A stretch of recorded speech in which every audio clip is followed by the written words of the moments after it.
Hello, good morning. I'm Dr. Holly Shulman. I'm a material scientist and engineer. I'm a contractor for NASA and director of the Space Materials Institute at Alfred University. And I've been friends with Cheryl Petersen for a very long time. Cheryl is an author and she is an expert on Mary Baker Eddy's Science and Health with Key to the Scriptures, including writing many books that are interesting and important that help to understand this very complex read from the 1900s that is now in a version called 21st Century Science and Health by Cheryl Petersen. And I think it's fascinating and helpful. So I've actually studied it. So along with being a scientist, I'm also philosophical and spiritual. And these ideas have helped me a lot. But I do find it quite difficult sometimes to really understand it and use it the way that I guess it's available to be used. So Cheryl said that she found the truth in the law of God and how it was explained by Mary Baker Eddy made sense to her and that it proved to be practical. So go ahead, Cheryl, and maybe you can please explain how these truths, what are they, and how are they practical, even in just a short couple of minutes, something useful for me to take away and use in my life. I suppose I should start out by saying I'm a student of it rather than an expert.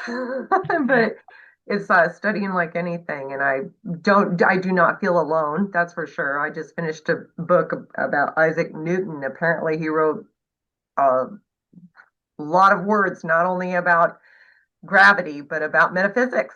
He too studied and wanted to find a spiritual truth that he could rely on. And so this is something that I think a lot of people do, probably since the beginning of human beings. But I call it the law of God only because those are the words that are familiar to me. And it is actually something that my parents introduced to me is Christian Science, which was a term used by Mary Baker Eddy to discuss the law of God. And now I know that this can come, that's where the complexity might come in, is because I think probably all of us have a different concept of God.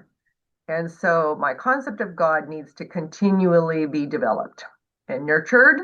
And so that is what I do. And I believe other people are nurturing it for me also. They will plant seeds of truth, so to speak.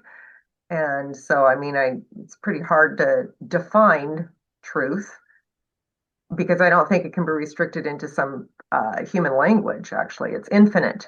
And I do think that when I feel truth and truthfulness, that I do feel freer. And that's the best way I can explain it is a peace of mind will come.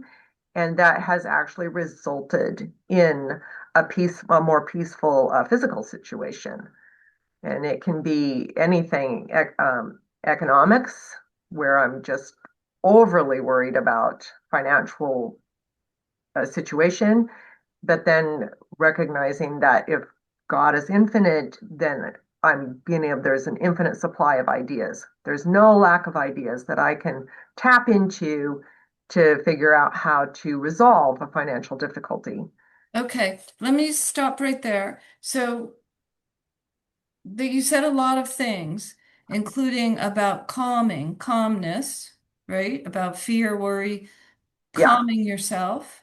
And then, but now, like applying this. So say that I'm worried about somebody I love very much who struggles, and I see them improving, but they're still having some very difficult times. How do I, what do I do? How do I use anything you said to make me feel more calm and to help them? I suppose that what immediately came to mind was at one point in my life, came across a terrible financial situation, and we ended up living in a smaller house. and it was just very different. And it dawned on me that other people saw me as struggling. And I did not see myself as struggling because I was accessing the ideas to be able to reduce my spending. And so I was more at a peace of mind, even though externally it didn't look like it. And especially to my peers or somebody who loved me and they felt concerned for me. And I was baffled. I'm like, oh, please don't, because I can feel where I'm improving, and that means so much to me. So are you indicating that perhaps I should see this person who I love differently?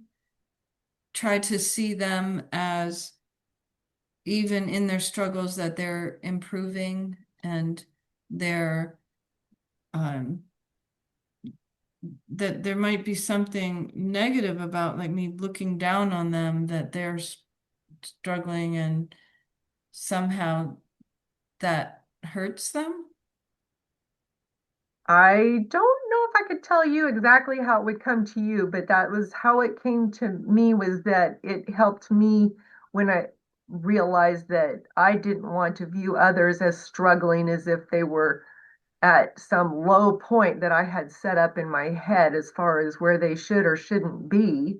And so I could see, and because I experienced my own gratitude for realizing that I could be okay and still respond to ways to make my situation better, that I was hoping that people who loved me could feel that gratitude also, and that peace. So that does give me something to think about. Okay, thank you, Cheryl. We're at time, and I appreciate that very much. You're We'll talk. welcome. We'll talk to you again. Okay. Bye.